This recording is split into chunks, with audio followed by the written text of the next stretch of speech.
大家好啊！楼上的吸尘器坏掉了，所以今天又破费去买了一个新的。这个新的吸尘器不怎么大，不过够你们楼上用。这个有四种的方式可以用它的。第一个，它可以吸那些我们烧掉的那些灰，这个一般我们没什么用。这个是那个头小一点的，比如说角落里的什么的啊，这可以吸一下。这个是我们正常的吸尘器，吸尘器可以吸水或者吸尘，这个吸两个一样啊。这个呢是盒子上它介绍的，这些地方是怎么吸，那个文文拍的仔细一点啊，吸些什么东西怎么吸。这配件呢，一共有3个配件。这个是我们正常的吸地的一个配件啊，扫把一样吸地的一个配件。这个零件呢，是角落里。角落哪个地方有灰尘吸不到的，可以用这个。这个呢，实际上是吸那个烟灰的。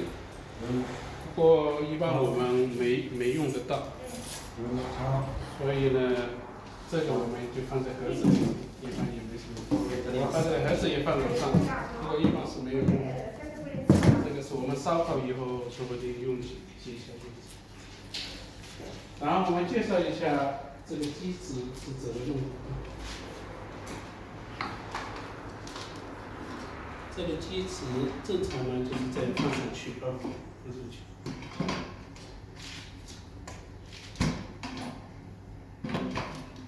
旁边先那个弄上来。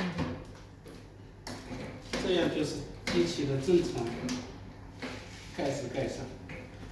这个机子想开的话，是这一边这2个稍微的拍开一点点啊，然后拉上去就可以了。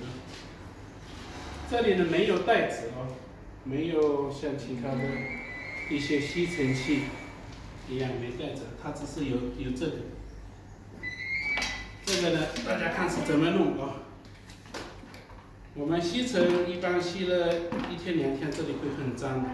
不过这个可以拆下来，是可以拆下来，是可以拿下来，把东西洗掉或者冲一下都可以，然后再放上去就可以了。哎呦，你刚买的怎么那么脏啊？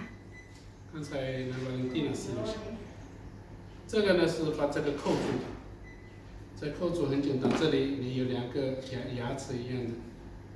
套进来，再转一下，然后就转一下啊，就锁住了。按住转一下，要不然不可以。对呀，就锁住了。这样就可以了啊。然后你想拿掉也一样，这样轻轻的转到它听到一点声音，咔的一声，你就可以拿出来了啊。我靠，这么难拿，反正已经听到声音就拿出来就是了。拿出来然后这个就可以拿出来洗啊，这个正常。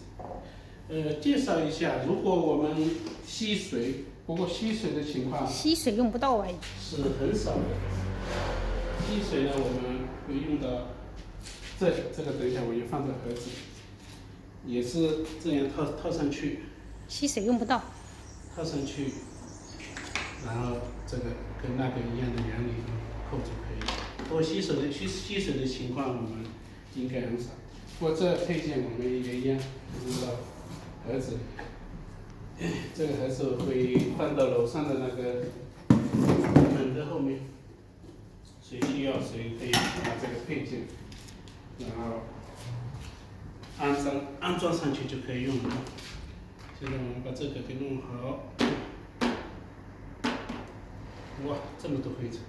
哇嘞，还有这里找到大的关键，也很的薄。这边的是比那个呢。可以了吧？然后这个就套上去啊。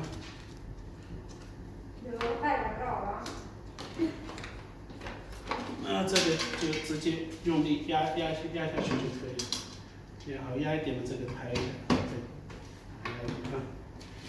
开关呢放在这里啊。这个还不锈钢的好的啊。这个开关开起来，然后呢，我这个线呢，给你们已经加加长了长线了。，嗯，如果这个扣，我等一下把它固定起来，这样也就不会跳掉。这里还有个开关啊，一个零一个七。所以有的时候啊，不要说马上说这个吸尘器坏了，看一下这个开关有没有开关。不会那么笨的呢啊。笨的人都不清楚，这个是加长的线啊。希望大家都已经懂了啊。不懂的话嘛，可以再问一次，没关系。这个我们反正这边能套上去就好套。上去就可以。可以。我把容量先拖一下。我这么大的能吸得进去吗？好了，那就差不多，这个就是吸尘器的教程。拜拜。